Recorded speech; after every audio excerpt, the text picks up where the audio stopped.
The Bible says that King Solomon was the wisest man who ever lived. He was known for his wisdom throughout the world. People from all over came to him to ask his advice.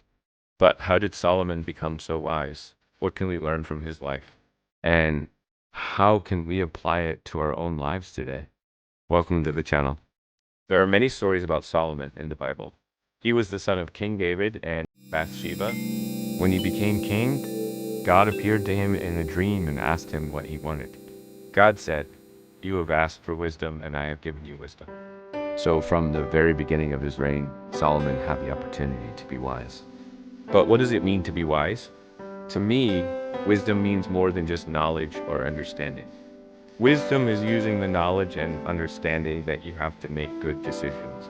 It's making the right choices in life, not just for yourself, but also for other people.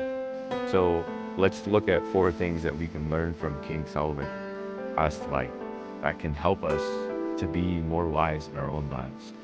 Now, 1, ask God for wisdom. James 1 verse 5 says, "If any of you lacks wisdom, you should ask God, who gives generously to all without finding fault, and it will be given to you." When Solomon first became king, he didn't already have all the answers.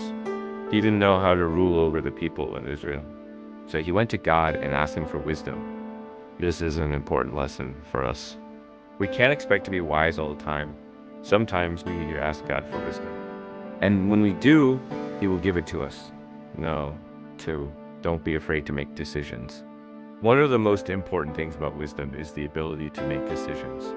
Proverbs 14 verse 15 says, "A fool makes no decisions with their head, but acts on their impulses." The Bible tells us that Solomon made some bad decisions. He married many foreign women and followed their gods. But overall, he was a man who knew how to make decisions. He didn't just act on his impulses. He didn't just do whatever he felt like doing. He thought about the consequences of his actions and tried to make the best decision for the people of Israel. As Christians, we need to remember this. We can't be afraid to make decisions. We can't just do whatever we feel like doing.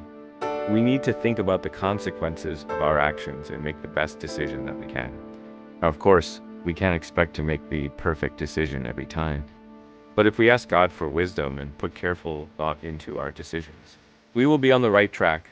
No, 3, learn from your mistakes.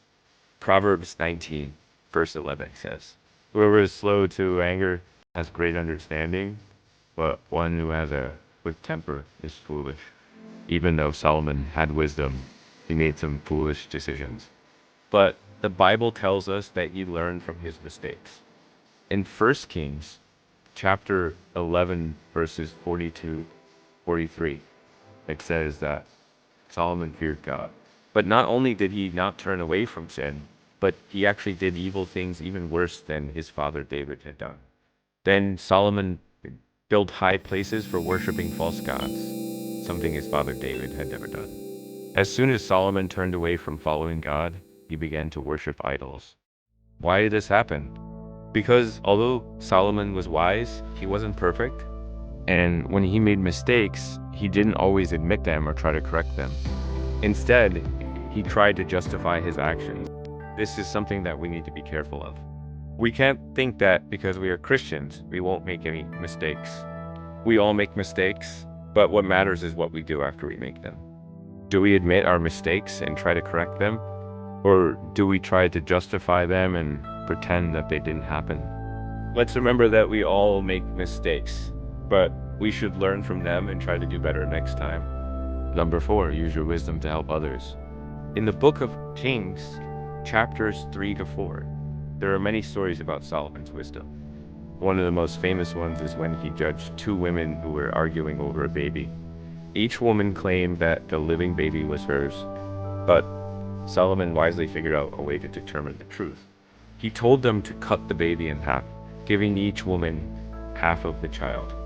Then the real mother cried out, begging Solomon to give her the baby, even if it meant that she wouldn't get any of the inheritance. Seeing this, Solomon realized which woman was the real mother.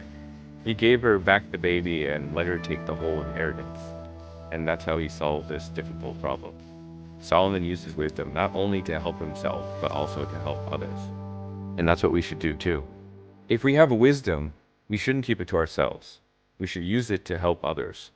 Let's remember that being wise isn't just about knowing a lot of facts. It's about making good decisions and helping others.